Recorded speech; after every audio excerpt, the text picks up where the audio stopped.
Olá, esse é o Momento Vida e Saúde. Eu sou Rubens Faustino, educador físico. Cada dia mais pessoas descobrem que ter músculos te deixa mais bonita e bonito. E o grande problema é que a maioria das pessoas acha que os músculos só têm função estética. Mas aqui estou eu para ajudar você a entender o porquê o exercício físico é um dos 8 remédios de Deus. O músculo esquelético responde por até 80% do controle da glicemia. Durante o exercício, nosso corpo aumenta o consumo de glicose de 7 a 20 vezes, de acordo com a intensidade do exercício, mesmo com pouca insulina. Quanto mais músculos você tem, maior o seu consumo calórico em repouso e, por consequência, menor a quantidade de gordura do seu corpo. A falta de fortalecimento muscular é a maior causa de dor crônica em qualquer parte do corpo. Se você tem dores, faça mais exercícios com a ajuda de um profissional de educação física para tomar menos analgésicos. Segundo o Colégio Americano de Medicina Esportiva, quanto menos força nas pernas você tem, menor o seu tempo de vida e mais perto você vai estar da demência. Isso porque, a partir dos 40 e principalmente depois dos 60 anos, passamos a perder músculos e perdemos então firmeza nas pernas. Passamos a usar bengalas, depois vamos para o andador e até que chegamos à cadeira de roda. No final da vida, nós já estamos em cima de uma cama. Esse ciclo precisa ser quebrado mantendo todo o corpo, mas principalmente as pernas bem fortes até o fim da vida. Ter músculos é sim sinônimo de saúde. E uma forma de colocar isso em prática é ser membro do Clube Vida e Saúde. Procure o líder do Departamento de Saúde da sua igreja e assista também o programa Vida e Saúde da TV Novo Tempo, de segunda a sexta, às 4 da tarde. Até o próximo Momento Vida e Saúde.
Som. Ai,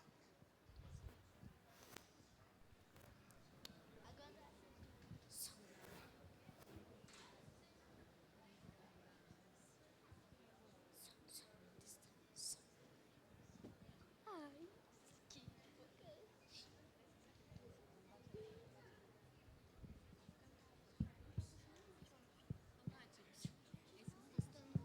Testando, som, testando.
cristãos encherão de poder, despertarão grande admiração, falando do amor de Jesus. Vai voltar assim, pequenas como nós, e jovens cristãos se encherão de poder, despertarão grande admiração, falando do amor de Jesus.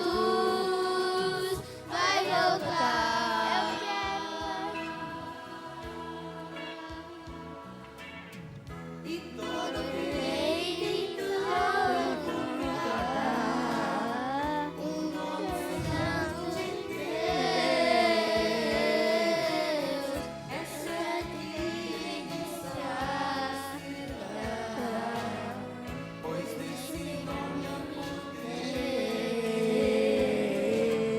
Crianças assim, pequenas como nós, e jovens cristãos se encherão de poder, despertarão grande admiração, falando do amor de Jesus. Vai voltar, eu quero esse poder, eu quero esse poder,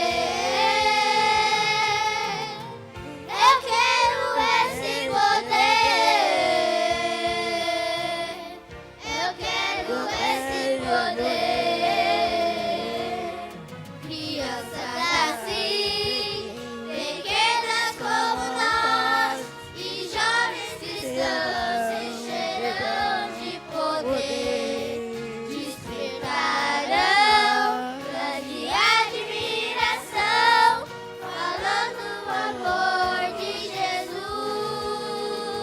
Vai voltar, eu quero esse poder, eu quero esse poder, eu quero esse poder, eu quero esse poder.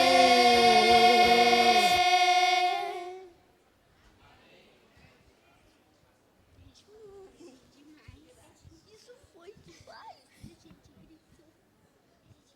Caramba. E daqui a pouco alguém falou grava.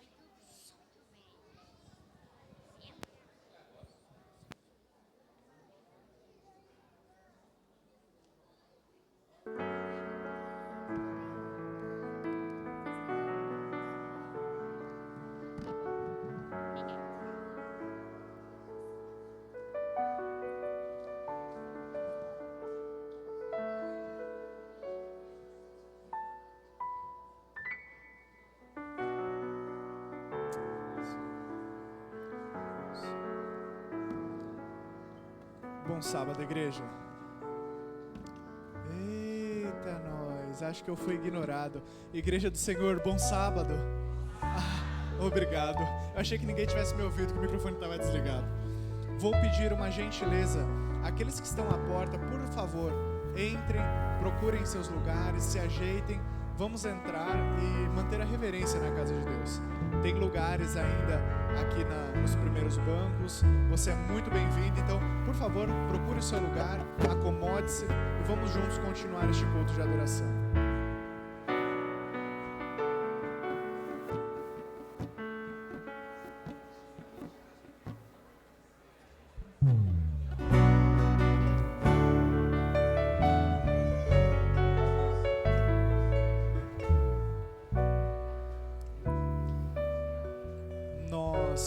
Falamos já na semana passada que hoje nós tínhamos a oportunidade de fazer uma entrega especial. O aniversário da igreja é um momento de celebração, é um momento de relembrarmos de tudo aquilo que Deus faz por nós. E agora nós teremos a oportunidade de entregarmos a Deus aquilo que nós temos de mais precioso, o nosso coração. É o momento de você colocar perante Deus toda a sua vida, dedicar-se a Ele e dizer: Senhor, tudo que eu tenho está entregue a Ti. nós distribuímos na semana passada também e explicamos que aqueles envelopes ou saquinhos que foram distribuídos eram para que cada um pudesse fazer uma oferta de gratidão. Não com um valor específico, mas de acordo com aquilo que Deus coloca como propósito no seu coração. Porque Deus ama quem dá com alegria. Essa oferta é uma oferta por tudo aquilo que Deus tem feito para você. E nós temos nesse momento, então, a oportunidade de aqueles que trouxeram o seu saquinho vir à frente e colocar aqui na árvore. E essa árvore vai permanecer aqui até o final do ano, para que você também possa, em outros momentos, trazer a sua oferta de gratidão, uma oferta especial, que diga a Deus o quanto você é grato a Ele, por tudo aquilo que Ele tem feito na sua vida. De novo, falando da mesma forma como nós falamos na semana passada, a oferta em dinheiro é apenas uma das formas que nós temos de manifestar a nossa gratidão a Deus, mas ela também é parte integrante das formas que nós temos para expressar a nossa gratidão. Faz parte da mordomia cristã, daquilo que Deus planeja para a vida do ser humano, em termos de fidelidade, em termos de crescimento espiritual, e por isso nós temos então esse espaço, essa oportunidade de fazermos a nossa oferta a Ele. Se você se planejou e se preparou, você pode levantar-se, colocar aqui o saquinho, e se você ainda vai se preparar, se você não está com o saquinho, está com um envelope, ou se você preparou a sua oferta com o valor físico, com um envelope normal, os diáconos vão passar com as salvas para que seja então depositado isso. Que Deus nos abençoe e continue a cuidar de cada um de nós.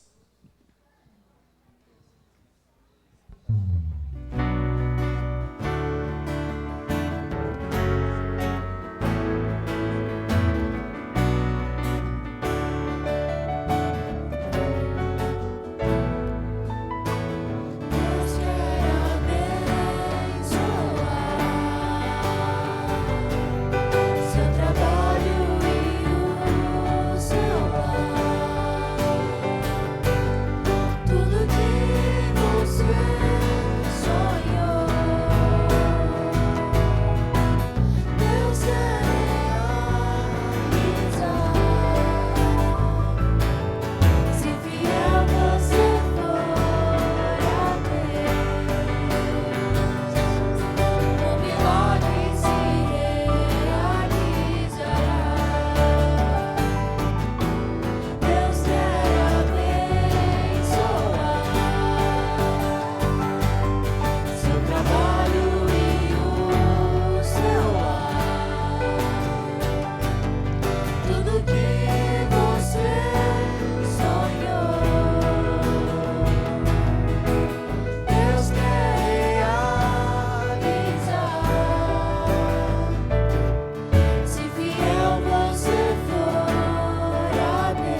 Oremos.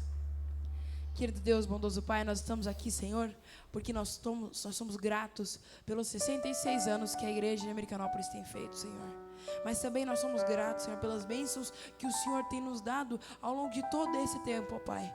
Nós estamos aqui, Senhor, porque nós queremos Te agradecer, ó Deus, porque o Senhor tem sido o Deus que tem conduzido a nossa história até aqui, ó Deus.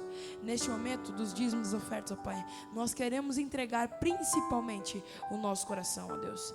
É o que Te pedimos, e Te agradecemos em nome de Jesus. Amém.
Bom dia, irmãos. Eu queria convidar os que puderem para se ajoelharem, para nós fazermos uma oração.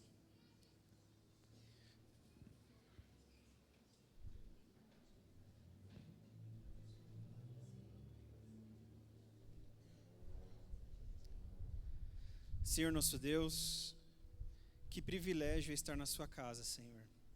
Aqui nós cantamos sobre o Senhor, cantamos para o Senhor, ouvimos a sua palavra e compartilhamos do nosso relacionamento com os irmãos. Nos dê, Senhor, concentração para aproveitarmos da melhor forma esse momento. Nos dê inspiração para ouvirmos a palavra que será aberta e também nos dê força, Senhor, para praticá-la. Abençoe de forma especial cada um que está aqui. As pessoas têm os seus problemas, elas têm problemas financeiros, problemas de saúde, problemas de relacionamento, diversos problemas, Senhor, mas o Senhor conhece o coração de cada um. Atue na vida de cada um poderosamente, conforme a sua vontade, porque nós sabemos que a sua vontade é o melhor para nós, Senhor. Esteja conosco, nos abençoando e protegendo, é o que te pedimos e te agradecemos em nome de Jesus. Amém.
Povo de Deus, chegou a hora de louvarmos. Eu quero convidar você a colocar-se em pé e vamos juntos cantar o hino Fortalece a Tua Igreja. como um pedido que vai dar a tônica para toda a nossa programação de hoje, se é que você já não percebeu, de reavivamento, de ser cheios do Espírito Santo. Então, fique em pé, vamos juntos louvar a Deus.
Bom dia, igreja.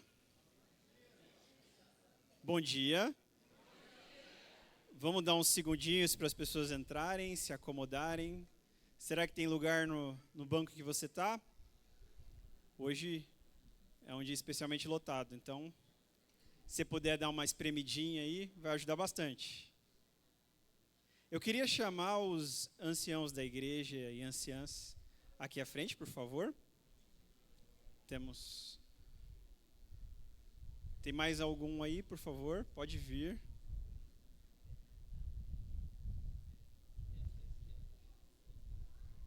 Denner.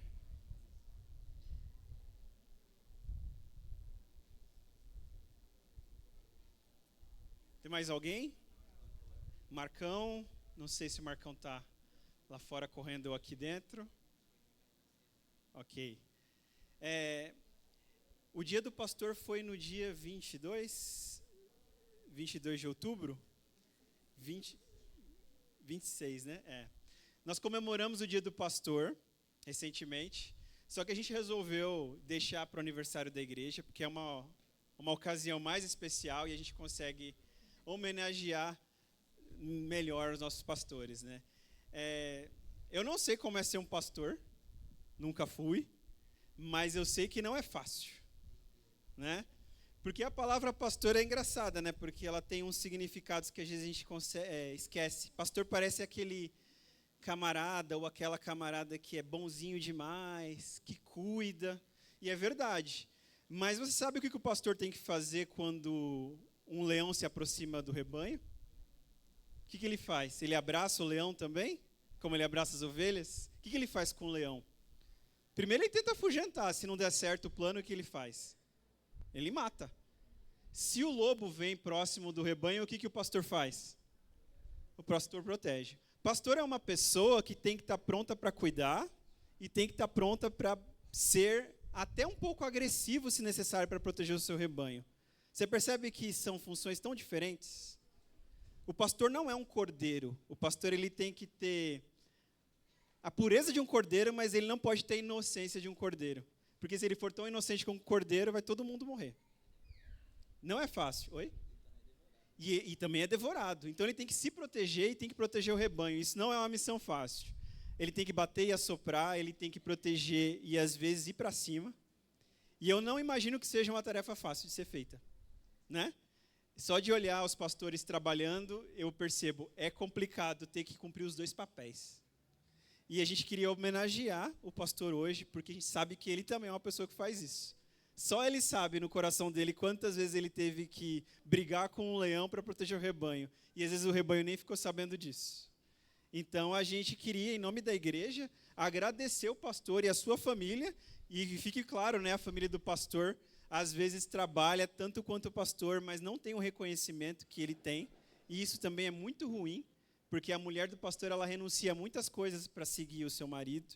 O filho do pastor também, ele renuncia a muitas coisas, e a gente queria homenageá-los hoje por isso.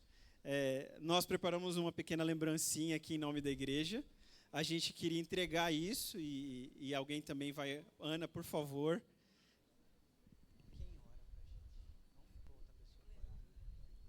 O pastor Leandro também, nós compramos uma lembrancinha para ele, mas eu acho que ele virá à tarde, e à tarde a gente entrega para ele e para a esposa dele também.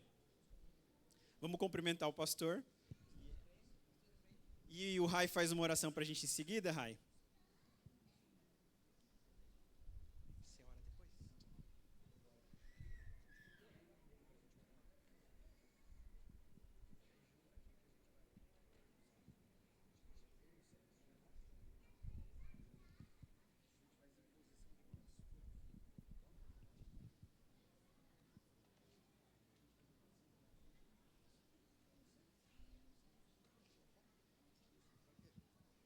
Alguém tira foto, por favor, porque esse é um momento legal. Alguém tira foto para a gente, por favor?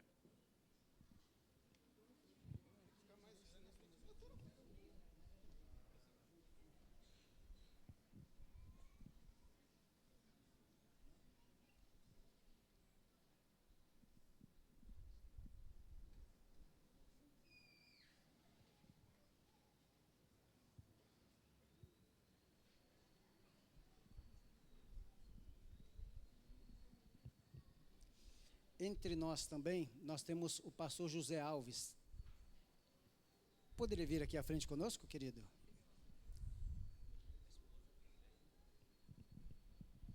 Leila, não precisa nem subir, vem aqui junto. Vem aqui.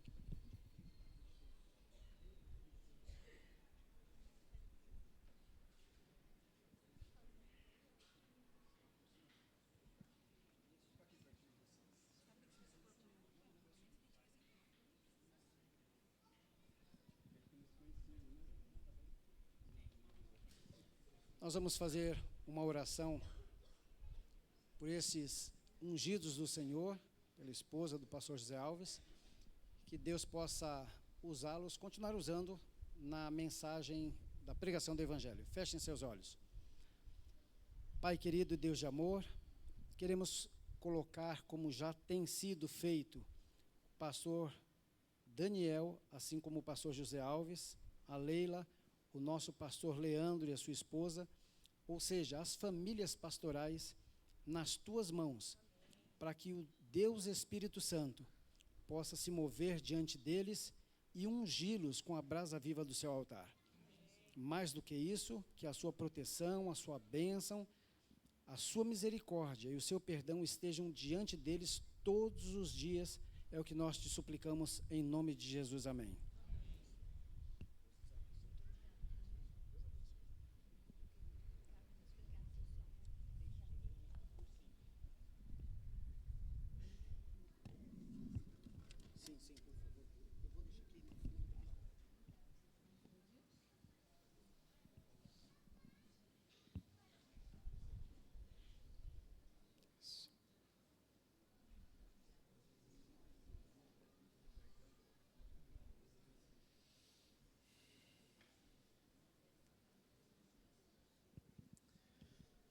Feliz sábado, queridos.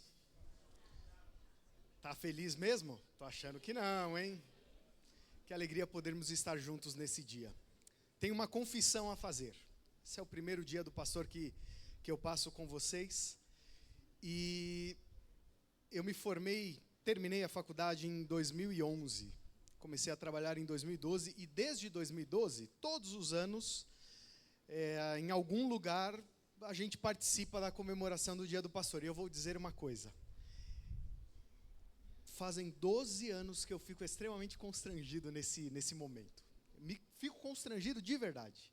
É um privilégio, é uma honra poder, de alguma maneira, receber o reconhecimento da igreja, mas eu fico constrangido. Entendo que Deus dá muito mais para a gente do que a gente de fato merece. E às vezes a gente tem um sentimento, e eu falo com uma expressão do que de fato a gente sente, de que parece que o trabalho nunca termina e a gente nunca está satisfeito. Sempre tem alguma coisa a mais para a gente fazer. E isso, de alguma maneira, faz com que a gente sempre fique com esse sentimento de dívida, olha, de que ainda precisa, não acabou, não terminou.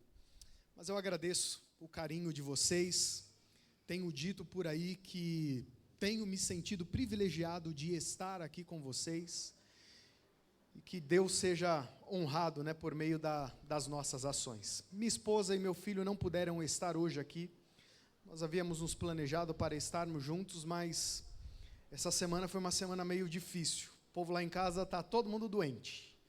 Ontem eu saí, era 10h30 da noite, mais ou menos, eu saí do hospital com a minha esposa. Mas nada grave, está tudo sob controle.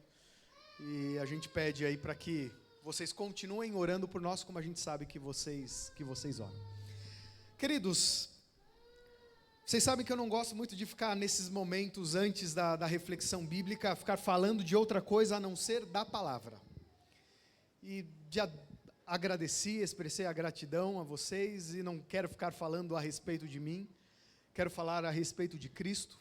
Mas antes de falar de Cristo, eu quero dar duas grandes e excelentes notícias para a igreja. Alguns meses atrás nós nos reunimos, trouxemos uma notícia, uma informação tomamos uma decisão a respeito do quê? Da construção da igreja nova. E eu tenho boas notícias a respeito e gostaria de compartilhar com vocês. Alguns dias atrás, na verdade a gente já sabe disso há alguns dias, mas a gente queria, alguns já têm a informação, porque a gente compartilhou ali entre a liderança, mas a gente queria ter um momento para poder oficialmente dizer daqui da frente para vocês. Alguns dias atrás, a prefeitura aprovou o projeto da nossa igreja. Amém. E eu fico feliz demais, porque creio eu, escutando aí os relatos, nós nunca chegamos nesse passo, né? E para a honra e glória do Senhor, a gente tem aí a aprovação, e com isso a gente já tem condições de quê? De começar. E aí vem a segunda boa notícia. As coisas já começaram. Para quem não sabe, na rua de cima, nós temos 2 terrenos, né? A igreja tem 2 terrenos, e nesse local nós estaremos construindo a nova igreja. E essa semana começaram a demolir a casa que tem em um dos terrenos. Tem as fotos aí? Tem foto, tem vídeo, pedi ali para o Pedro colocar, para vocês verem que a coisa está se materializando de alguma maneira, né? Tivemos algumas pessoas que foram ali para poder filmar. Eu tinha dito ali para a liderança que o meu coração se sentiria assim, um pouco mais tranquilo, digamos assim, um pouco mais vendo as coisas acontecer, quando a gente já tivesse ali a demolição ocorrendo, quando a gente de alguma forma pudesse ver, né, através dos nossos olhos, as coisas acontecendo. E de fato estão acontecendo. Vocês podem ver aí, creio que dentro de alguns dias a demolição termina por completo, e aí faz a limpeza, e aí a gente já começa então, ou já tem condição de trabalhar no terreno para poder avançar com a obra. Existem detalhes que nós precisamos ainda definir e, inclusive, combinar com a igreja, mas isso a gente vai fazer em outro momento. Não vamos fazer hoje e num outro momento particular, específico, a gente faz isso. Mas não é uma bênção, queridos? Quantos estão felizes com as notícias? Para a honra e glória do Senhor. Continuem orando. Acho que mais do que nunca a gente precisa, né, de oração referente a esse projeto, mas a gente sente que Deus está à frente, Deus está conduzindo e as coisas estão, para a honra e glória dele, acontecendo. E se tudo der certo, dentro de algum tempo, nós estaremos congregando em um novo local na nossa nova igreja, para a honra e glória do Senhor. Dito isso, bora para a palavra do Senhor. Quero convidar você a abrir a sua Bíblia no Evangelho escrito por Lucas. Abra a sua Bíblia, Evangelho escrito por Lucas, capítulo 24. Quando nós estávamos planejando, conversando ali sobre o programa de aniversário da igreja, e chegamos à conclusão ali, combinamos que eu estaria pregando naquela ocasião, né, que eu estaria pregando, a minha cabeça já começou a pensar qual capítulo da Bíblia, qual porção da Bíblia nós estaríamos estudando nessa manhã. E eu havia, naquele momento, pensado em Lucas capítulo 24. Quando a Jaque mandou para mim o tema e alguns detalhes referindo-se, né, ao programa em si, naquele momento eu tive a confirmação de que nós deveríamos estudar Lucas capítulo 24.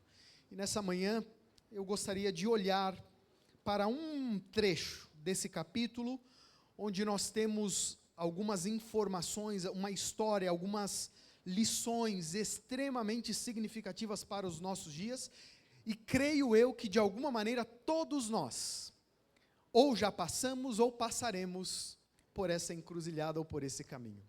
Gostaria, queridos, antes de nós lermos o texto bíblico, de mais uma vez fazer uma oração, pedir a direção e orientação e companhia do Senhor. Feche seus olhos, ore comigo. Pai Santo que estás nos céus, somos extremamente gratos a Ti, porque sentimos a Tua presença aqui junto da gente. Estamos abrindo a Tua palavra nesse momento, nesse instante, e queremos ouvir exclusivamente a Tua voz. Se porventura, ó Deus, existe algo que nos impeça de sermos usados por Ti, de ouvirmos a Tua voz, que o sangue de Jesus venha nos purificar. Que o Teu nome seja exaltado nessa manhã de tal maneira, que ao sairmos daqui, saiamos na certeza de que ouvimos o Senhor falar com a gente. Em nome de Jesus nós oramos, pedindo isso. Amém, Senhor. Quando nós vamos para o capítulo 24 desse evangelho escrito por Lucas, nós temos o último capítulo do evangelho. Por mais que alguns estudiosos acreditam e dizem que o evangelho escrito por Lucas não deveria ser encerrado ou terminar no capítulo 24. Alguns dizem que ele deveria ter continuidade, e até acreditam que há uma continuidade no livro de Atos dos Apóstolos. Mas fato é que a gente tem nesse capítulo uma informação que parece encerrar esse evangelho de forma assim sublime. Eu já disse para vocês que me chama a atenção esses capítulos ou essas porções da Bíblia que são quase que exclusivas. Somente aquele evangelista, aquele escritor coloca atenção naquele fato. Me chama a atenção, por quê? Porque de alguma maneira, a atenção daquele homem ou daquela pessoa foi chamada para aquela circunstância e nenhum outro autor talvez desejou ou pensou em colocar ou incluir aquele relato. E é o caso dessa porção que nós estaremos estudando, estaremos meditando. Creio eu que Deus, quando vai costurando e o Espírito vai trabalhando com esses autores, de alguma forma ele vai, impressionando os corações, mas ainda há a liberdade do autor ali para poder escrever de acordo com a sua experiência, com a sua vivência, com a sua linguagem, Mas eu gostaria, queridos, nessa manhã de meditar na história que está em Lucas capítulo 24, a partir do versículo 13. Eu estou lendo aqui na Nova Versão Internacional e eu gostaria de que vocês me acompanhassem na leitura. Diz assim: naquele mesmo dia, 2 deles estavam indo para um povoado chamado quê? Chamado Emaús, a 11 quilômetros de Jerusalém. No caminho, conversavam a respeito de tudo o que havia acontecido. E enquanto conversavam e discutiam, o próprio Jesus se aproximou e começou a caminhar com eles. Mas os olhos deles foram impedidos de reconhecê-lo.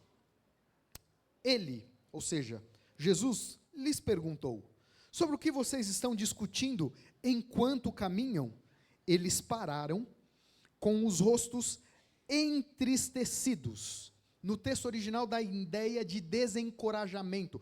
Eles pararam com os rostos desencorajados. E um deles, chamado Cleopas, perguntou-lhe: você é o único visitante em Jerusalém que não sabe das coisas que ali aconteceram nesses dias?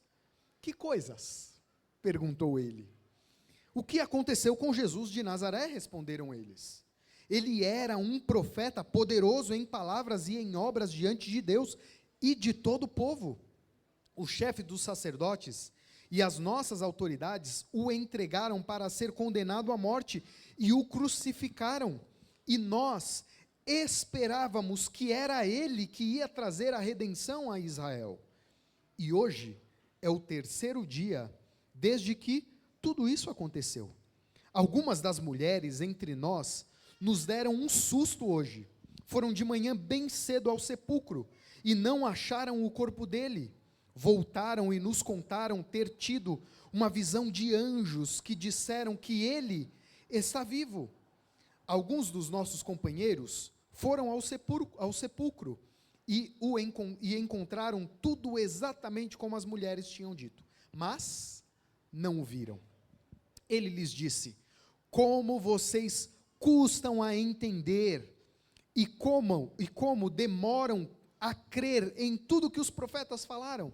Não deveria o Cristo sofrer essas coisas para entrar na sua glória? E começando por Moisés e todos os profetas, explicou-lhes o que constava a respeito dele em todas as Escrituras. Ao se aproximarem do povoado para o qual estavam indo, Jesus fez como quem ia mais adiante. Mas eles insistiram muito com ele: fique conosco, pois a noite já vem, o dia já está quase findando. E então ele entrou para ficar com eles. Quando estava à mesa com eles, tomou o pão, deu graças, partiu-o e o deu a eles. Então os olhos deles foram o quê? Abertos, e o reconheceram, e ele então desapareceu da vista deles. A Bíblia continua dizendo que aqueles homens, imediatamente depois do que ocorreu, depois do que presenciaram, voltam para Jerusalém, ou seja, mais 11 quilômetros de viagem, para relatar aos discípulos a experiência que eles tinham tido. Que lições, queridos, nós podemos tirar dessa história? Para mim, particularmente falando, nós temos uma das histórias mais interessantes dentro do relato bíblico. Não que as outras não sejam, mas essa de fato toca no meu coração. Por algumas situações, por alguns pontos que o texto não traz, não esclarece, e por outras que sim, o texto esclarece. Uma coisa que me chama a atenção, e de fato me chama a atenção, porque quando eu paro para estudar a Bíblia, eu começo, pego, leio, releio, penso, repenso, fico ali pensando no que o texto diz, no que o texto não diz. E uma coisa que me chama a atenção é o fato de Jesus aparecer para essas duas pessoas. Quem eram essas duas pessoas? Creio que para que Jesus tomasse essa decisão de aparecer para aqueles, alguma importância eles deveriam ter dentro da história. Não eram pessoas que passariam despercebidas. Outro detalhe, se eles vão até os discípulos, é sinal que eles tinham o quê? Acesso, proximidade. Mas a gente entra nesse detalhe daqui a pouquinho. Outra coisa que me chama a atenção, parece que o texto deseja destacar os acontecimentos daquele domingo, porque logo na primeira frase do versículo 13, diz o quê? Naquele mesmo dia. Que dia é esse? No domingo da ressurreição. Se a gente olha para os versos anteriores, que relato que a gente tem a respeito da ressurreição de Jesus, da aparição que Jesus faz àquelas mulheres e alguns discípulos. E o texto parece dar continuidade a isso, ou seja, nós não podemos menosprezar diante do que ocorre naquele domingo, esse encontro. Alguma importância ele tem. Outra coisa que me chama a atenção, parece que Jesus deseja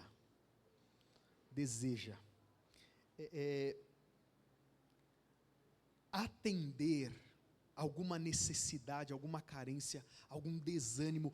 Parece que Jesus deseja dissipar a tristeza que aquelas pessoas, ou aquelas duas pessoas estavam vivendo naquele momento.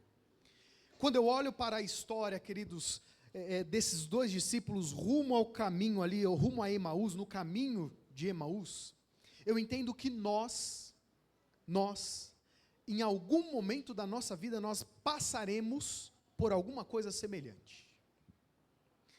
E o caminho a Emaús pode ser circunstancial, pode ser momentâneo, mas ele também pode representar uma situação, um estado.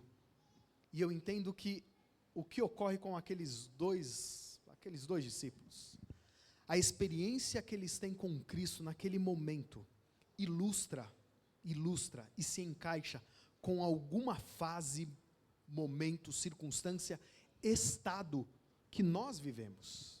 Talvez no passado, talvez no presente, ou quem sabe no futuro.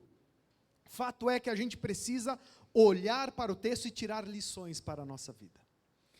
A história diz que aquelas duas pessoas vinham de Jerusalém, uma caminhada de aproximadamente 11 quilômetros, voltando, quem sabe, para o seu lar, para a sua casa, e nesse trajeto vinham conversando a respeito de tudo o que tinha acontecido. Tudo o que tinha acontecido, dentro do que o texto nos diz, envolvia inclusive a ressurreição, ou pelo menos o relato da ressurreição, a notícia, a dúvida a respeito daquele assunto. Mas envolvia também a questão da morte de Jesus.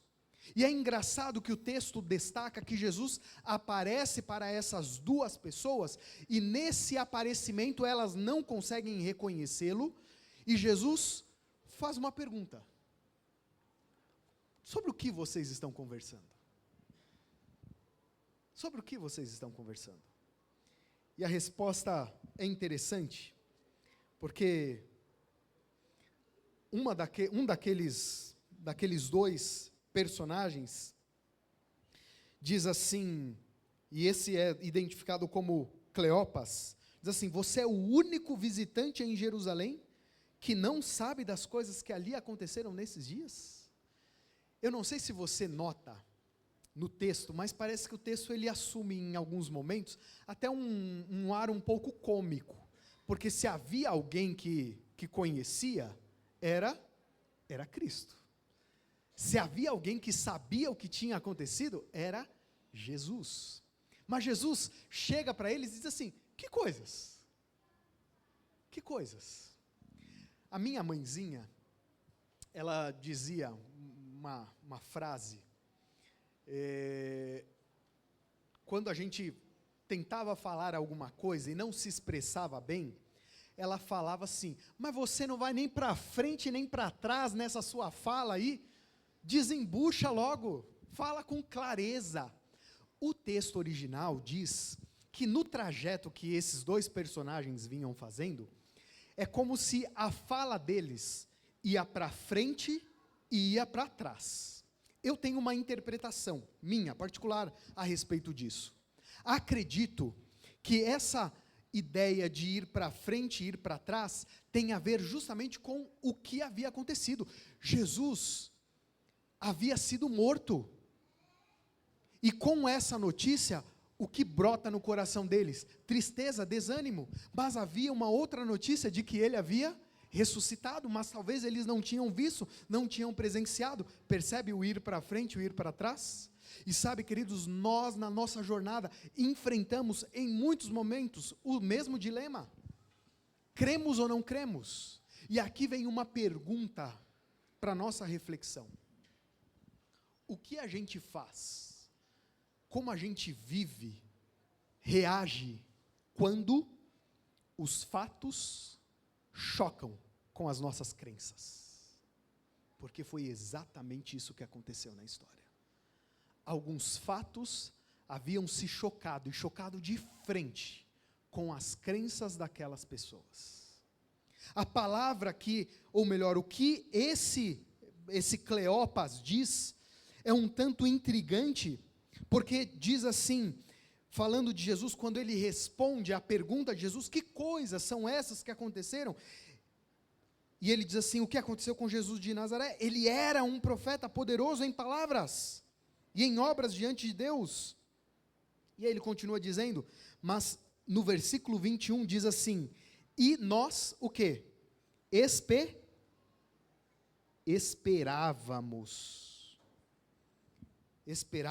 que era Ele quem ia libertar.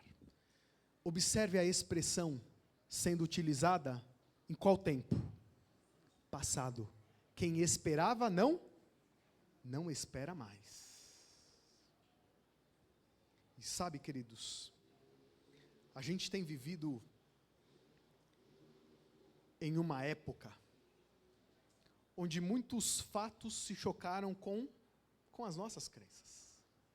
E quantas pessoas nós conhecemos, talvez até nós vivemos algo semelhante a isso.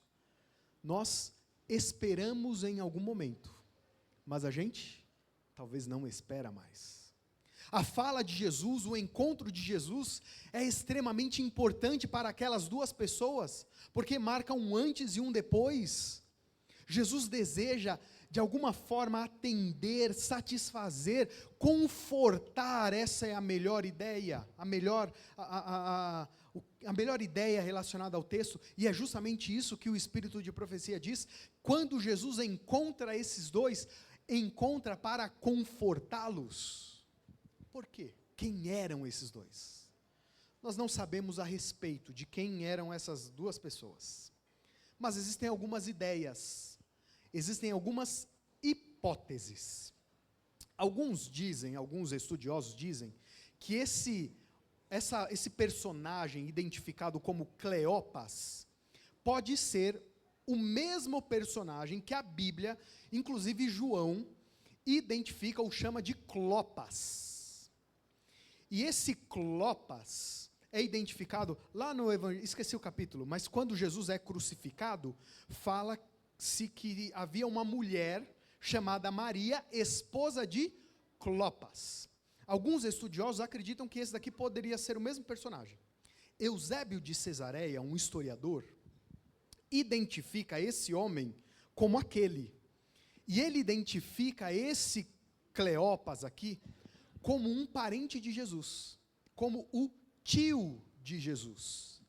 E possivelmente essa pessoa que estava ali com ele era a sua esposa, a tia de Jesus. São possibilidades.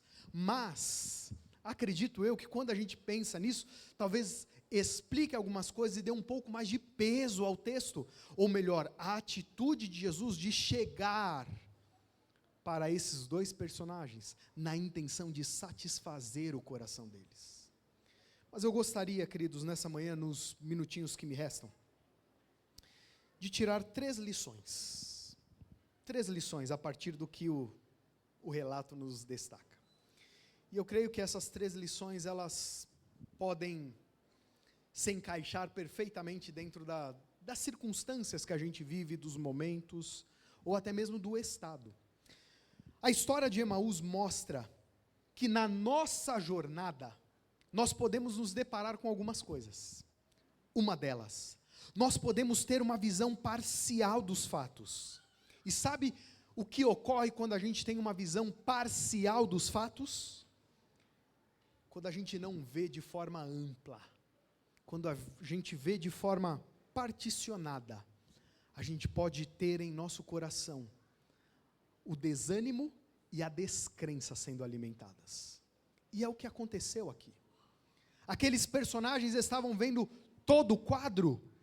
Eles tinham um relato a respeito do quadro. Eles tinham um relato a respeito da morte de Jesus. Eles tinham um relato a respeito da ressurreição de Cristo. Mas fato é que o texto destaca que o que prevalecia não era o relato daquele domingo, mas o relato da sexta-feira, o relato da morte, porque eles falam, conversam entre si, com o rosto desanimado, desencorajado. Queridos, a gente precisa tentar entender as coisas como de fato elas são. Quando a gente olha as histórias, olha as circunstâncias de maneira parcial, a gente tende a se frustrar, a gente tende a desanimar, a gente tende até mesmo a descrer. E aqui eu quero destacar, quando se fala da volta de Cristo, por exemplo. Quantos de nós crescemos ouvindo que breve Jesus vai voltar? Eu cresci ouvindo breve Jesus vai voltar. Quantos de nós? Quantos de vocês? Eita! Quantos anos se passaram? Esse mês completará, na minha experiência, 41 anos. Faz 41 anos esse mês. 41 anos, escutando que breve Jesus vai voltar.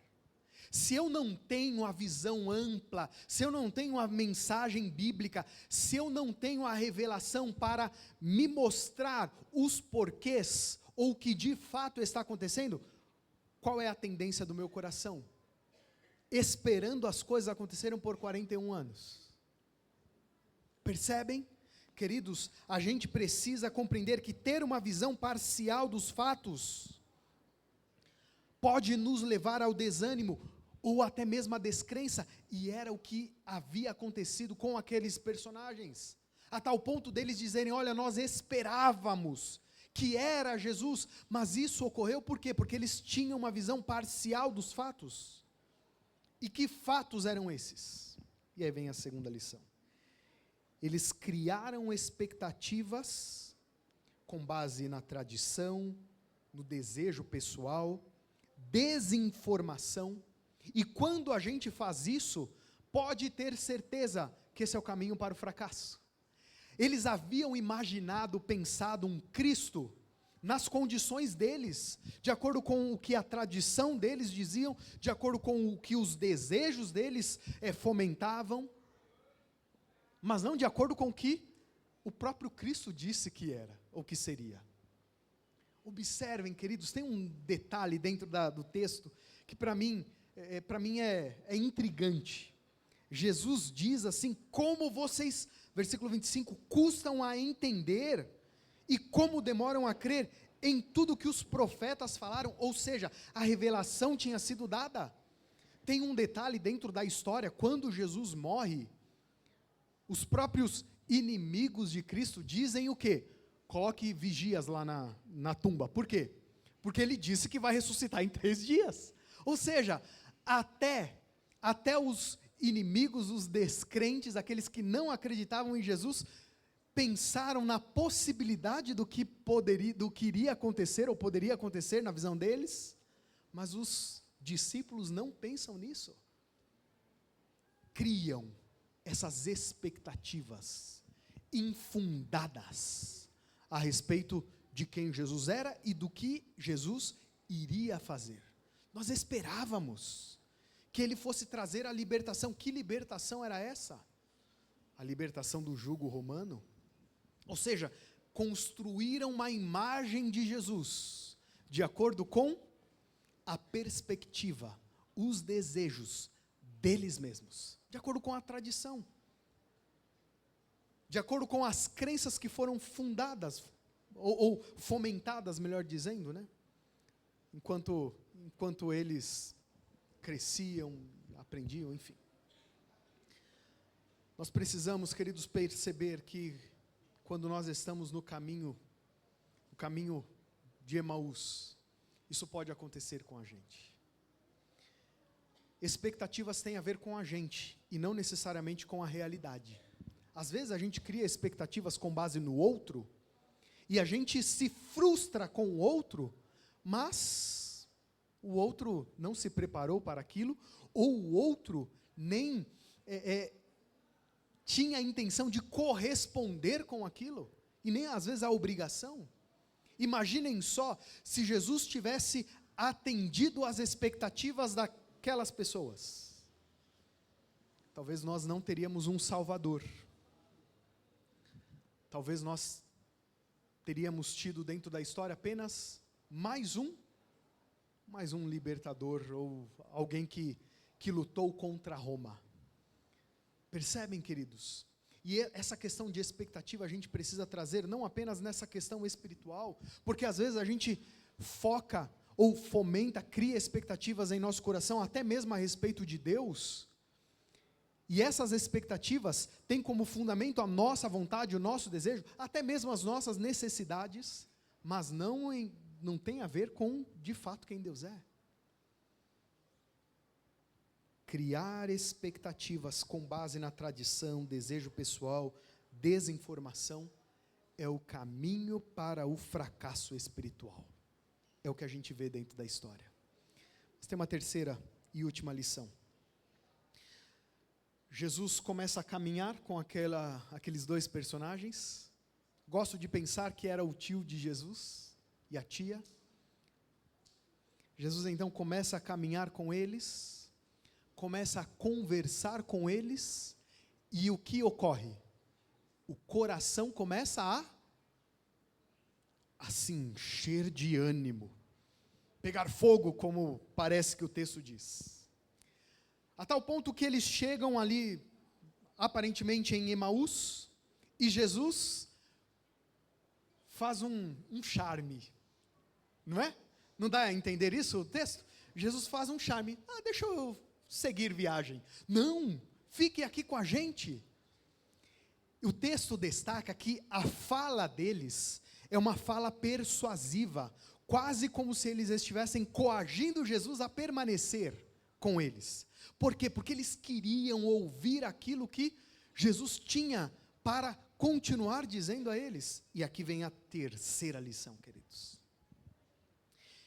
Interpretar a história através das lentes de Deus é o melhor e o único caminho para nos tirar da posição A e nos levar para a posição B. Olha o que ocorre aqui.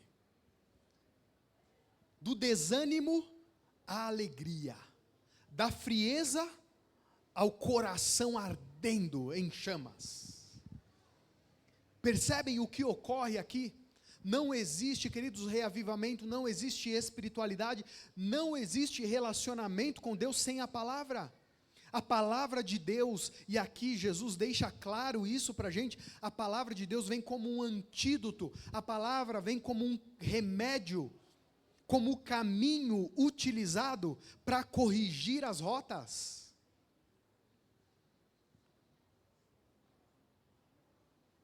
E aqueles dois estavam com a rota bem distorcida. Jesus começa a expor aquilo que a Bíblia diz a respeito dele, começando pelos profetas. Vai falando, os olhos parece que vão se abrindo, até que o coração, transborda.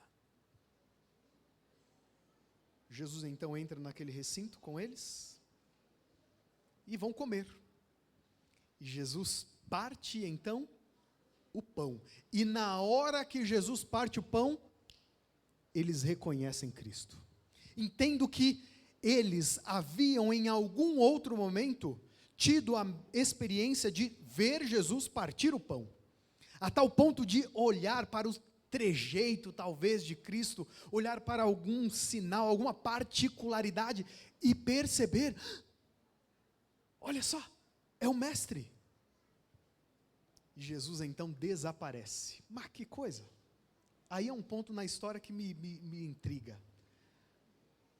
Ali era o momento então de Jesus talvez passar a conversar com eles, passar a explicar algumas outras coisas, ampliar, se aprofundar, mas Jesus desaparece. E sabe, queridos, existe uma verdade, a gente está estudando na escola sabatina, o Evangelho escrito por João, né? E tem uma verdade apresentada no Evangelho escrito por João, que eu vejo nitidamente sendo aplicada aqui. A gente tem, em vários momentos, Jesus curando, e esse é um destaque do Evangelho escrito por João. Jesus curando apenas, ou manifestando algum sinal ou milagre, apenas com a sua fala. Apenas com a sua fala. E João deseja destacar uma grande verdade, que a palavra de Jesus, ela é tão poderosa quanto a sua presença e o seu toque. Em alguns momentos a cura vem pelo toque, em outros, e João destaca isso, é apenas com a palavra. E aqui a gente percebe que a palavra de Jesus é suficiente para sanar algumas necessidades, para acalentar os corações. Queridos, nós precisamos compreender, e não apenas compreender de forma teórica, racional, a gente precisa compreender isso e expressar através da nossa vida, da nossa experiência, de que Jesus em breve voltará. Você crê nisso? Porque eu conheço um monte de gente que já não crê mais. Talvez da boca para fora, creia. Mas aquele ânimo, aquele coração ardendo que havia alguns anos atrás, parece que já não existe mais. E sabe qual é a prova disso? Sabe qual é a prova disso? A nossa própria vida. A maneira como a gente se relaciona uns com os outros, a maneira como a gente se relaciona com a igreja, a maneira como a gente se relaciona com a palavra. Parece que muitos de nós já não acreditamos mais. E é um direito. É um direito de nós, que nós temos. Não crer mais. É uma escolha. Só que nós precisamos pensar em uma coisa. Da mesma forma que Jesus apareceu para Cleopas e aquela outra pessoa, na intenção de confortar o coração, na intenção de demonstrar a eles que eles eram importantes e que precisavam redirecionar a vida deles, ou reorientar as crenças, melhor dizendo, fundamentá-las de fato, aonde existe solidez. Da mesma maneira que eles passaram por aquilo, talvez nós precisamos também, se desejamos, ter o nosso coração ardendo novamente. Pode ser que isso não seja para todos, pode ser que o seu coração continue ardendo, esteja ardendo. Mas hoje, queridos, quando nós olhamos para a igreja que nós acreditamos e dizemos ser a igreja de Cristo, a gente já não vê aquele fervor como nós víamos antigamente. Eu vou restringir um pouco mais. Quando a gente olha para pessoas, a gente já não vê aquele fervor como nós víamos antigamente. Nós não podemos, queridos, permitir que o inimigo apague a chama do evangelho do nosso coração. Pelo contrário, as profecias estão cada vez mais claras diante da gente. Os fatos, os acontecimentos, cada vez mais evidentes. Mas parece que a gente só se comove, ou só se move, quando alguma coisa estrondosa acontece. Quando uma pandemia global assola a humanidade. E sabe por que muitas vezes isso ocorre, queridos? Porque nos falta a palavra acalentando os nossos corações. Existe uma história, uma ilustração, obviamente, mas creio que ela é pertinente para esse momento. Meu professor de homilética dizia que a mensagem é o martelo, mas a ilustração é o prego, que vai fincar a mensagem no nosso coração. Não sei se eu concordo 100% com ele, mas eu concordo em partes com ele. Diz que um rei tinha por costume ter ali em seu poder, vocês já ouviram falar de falcoaria, né? A arte de treinar falcões para que esses pudessem caçar ou adestrar, né? Adestrar falcões para que esses pudessem caçar, e não apenas caçar, mas no passado era quase que como um esporte, né? Um divertimento, entretenimento para alguns, em algumas regiões. E esse rei tinha isso, tinha como costume ter vários falcões adestrados, e ele se divertia com esses falcões. E um dia ele recebeu de presente 2 falcões. Chamou ali o seu adestrador, entregou esses 2 falcões para o adestrador e pediu para que ele pudesse fazer o serviço. Depois de um tempo, o rei chama esse adestrador e pergunta: e aí, como estão os falcões que eu recebi de presente? E aquele adestrador diz: Vossa Majestade, tem um deles que é extraordinário, é o mais forte, é o melhor falcão que eu já adestrei e que eu já vi. O rei deseja ver com os seus próprios olhos, e eles organizam então ali uma festa, um momento, e o rei presencia que de fato aquele aquele falcão era fora da curva. Mas o outro era um desastre. Aquele adestrador diz: agora o outro, Vossa Majestade, é um preguiçoso, não faz nada, nem sai do lugar, a gente dá os comandos. Olha, é uma dificuldade para ele atender os comandos, eu nem consigo adestrá-lo direito. E então o rei decide lançar um desafio. Quem no reino conseguiria adestrar aquele falcão? E então algumas pessoas se pronunciam, tentam e não conseguem. E chega um homem, daqueles bem humildes, que você olha para ele e não dá nada. E esse homem diz: Vossa Majestade, eu consigo adestrar esse falcão aí. O rei olha de forma incrédula e diz: será mesmo? Mas ele já não tinha mais alternativas, os melhores já haviam tentado, e ele pensa: o que eu tenho a perder? E então o rei dá um prazo, aquele homem leva o falcão, e depois de um tempo ele retorna. E diz: Vossa Majestade, está aqui, ó, missão cumprida. O rei então pergunta: você conseguiu adestrar o falcão? Sim, Vossa Majestade, consegui. O rei, com desconfiança, começa a analisar para ver se de verdade era aquele falcão, e era. Ele percebe que era o mesmo falcão. E então vão fazer o teste, e ele constata que o falcão não só tinha sido adestrado, mas era melhor ainda do que o falcão anterior. E então o rei pergunta: o que você fez? Qual foi a estratégia que você utilizou? E aquele homem diz: Vossa Majestade, tenho que te confessar algo. Não foi fácil adestrá-lo.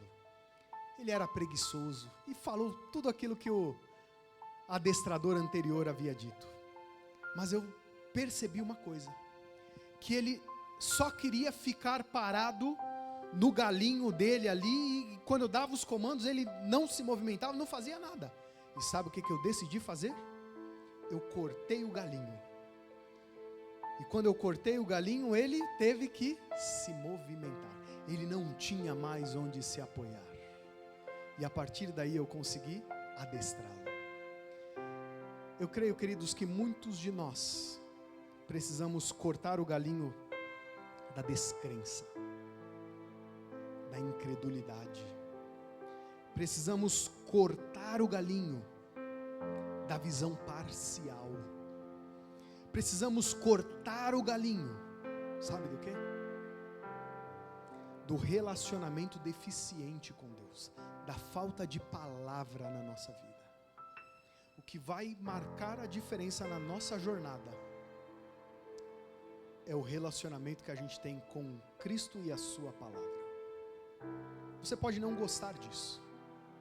Você pode não gostar da fórmula que Deus estabeleceu para que nós possamos ter relacionamento com Ele, oração e palavra. Você pode não gostar disso, mas é o que é. E nós precisamos da palavra na nossa vida. Aqueles dois personagens, quando tiveram contato com a palavra, do jeitinho que ela deveria ser, sendo pronunciada pela boca de Cristo, tiveram o coração ardendo e a vida mudada. E isso pode acontecer com a gente também. Isso pode acontecer ou pode estar acontecendo. Eu gostaria de orar nessa manhã, para que o Senhor continue nos ajudando, para que através da nossa vida a gente continue declarando que nós pertencemos a Ele. Que no caminho a Emaús, na nossa jornada a Emaús, quando Jesus aparecer do nosso lado, e talvez a gente não conseguir identificá-lo inicialmente, mas que a gente consiga ouvir a palavra e ter o coração cheio de energia. Mas se a gente conseguir identificá-lo na nossa jornada, que isso seja mais do que suficiente para a gente poder pegar em sua destra fiel e caminhar rumo à Canaã celestial. Sabe por quê? Porque Jesus em breve voltará. Você queira ou não, você creia ou não, Jesus em breve vai voltar. E quando Ele voltar, eu quero estar com Ele. E eu gostaria que nós estivéssemos juntos, para vivermos as glórias da eternidade, mas mais do que isso, para que a gente possa olhar para o rosto de Jesus e agradecê-lo pessoalmente por tudo que Ele fez e, acima de tudo, por quem Ele é. Se esse é o seu desejo, queridos, eu quero orar nessa manhã por você. Quero orar para que o Senhor nos ajude a desapegarmos ou a cortarmos os galinhos que às vezes nos impedem de voar e vivermos aquilo que Jesus deseja que nós vivamos. Feche seus olhos, ore comigo. Ó Deus amado, somos gratos a Ti pelo privilégio, Pai Santo, de conhecê-lo, de termos a Sua palavra ao nosso alcance, pela certeza que temos de que na nossa jornada o Senhor se coloca ao nosso lado, para confortar o nosso coração, para revelar as Tuas verdades, para dissipar a descrença, a incredulidade, o desânimo da nossa vida. Mas às vezes, ó Deus, a gente está tão cego por olharmos de forma parcial para as situações, que a gente não consegue sentir aquele amor que lá atrás nós sentimos em algum momento, talvez. A Bíblia diz que a igreja de Laodiceia é caracterizada pela mornidão. Essa é uma característica apresentada para a igreja dos últimos dias. Mas essa não necessariamente precisa ser a realidade da nossa vida. Nós não precisamos bater no peito com orgulho dizendo: nós somos a igreja de Laodiceia. No lugar da mornidão, ó Deus, nós queremos ter calor em nossos corações. Queremos que o que circunde entre a gente seja alegria, alegria de servi-lo, de conhecê-lo, seja o coração transbordando da Tua palavra, de energia para pregar o Teu santo evangelho. Queremos, ó Deus, que o nosso coração esteja batendo forte com a mensagem de que em breve o Senhor vai voltar. Que essa mensagem, ó Deus, nunca venha se esmorecer dos nossos corações. Que essa certeza nunca venha nos deixar de que logo mais nós veremos o Seu rosto aparecendo nas nuvens dos céus. E que nesse grande dia a gente possa ouvir da Tua boca: muito bem, servos bons e fiéis. Vocês foram fiéis no pouco, sobre o muito colocarei vocês. Entra na alegria do seu Senhor. É com essa certeza, Pai Santo, que nós entregamos a nossa vida em Tuas mãos, desejando que a cada instante do nosso viver a gente possa declarar que pertencemos a Ti. E Te agradecemos pelos momentos aqui juntos. E ao nos despedirmos, queremos Te pedir que o Teu amor, Pai Santo, que a graça de Cristo e a comunhão do Espírito continue conosco.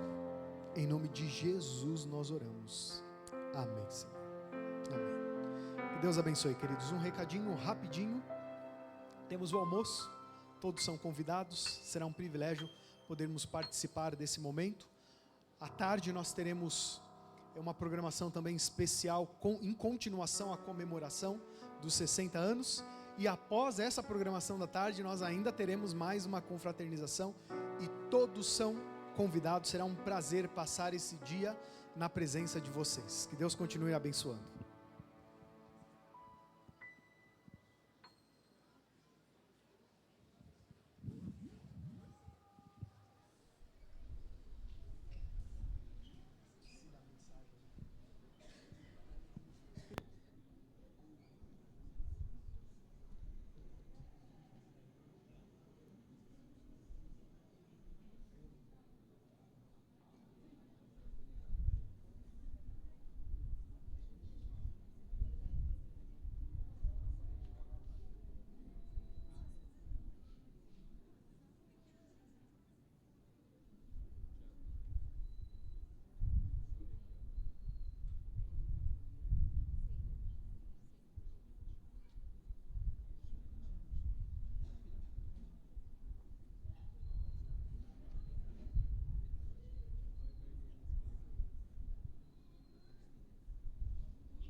Queridos, vamos ficar em pé para a bênção final?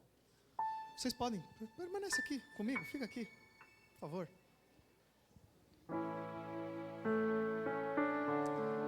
Que o Senhor te abençoe e te guarde. Que o Senhor faça resplandecer o seu rosto e te conceda graça. Que sobre ti o Senhor levante o seu rosto e te dê a paz. O Senhor nos abençoe, queridos.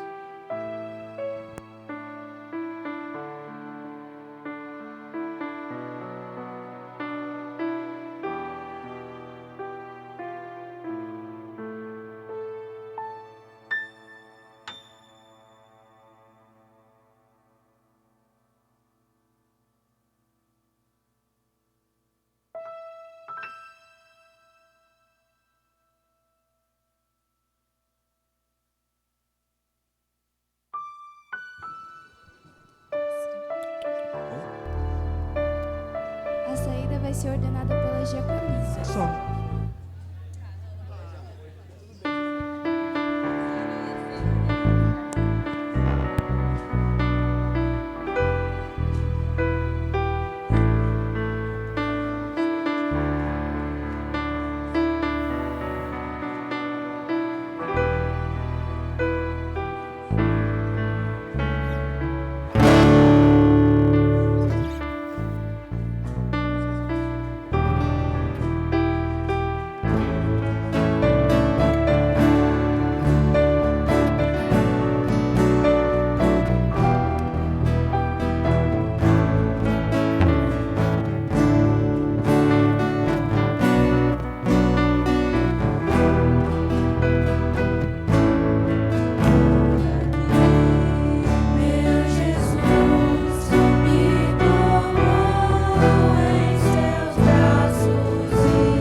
Ficha.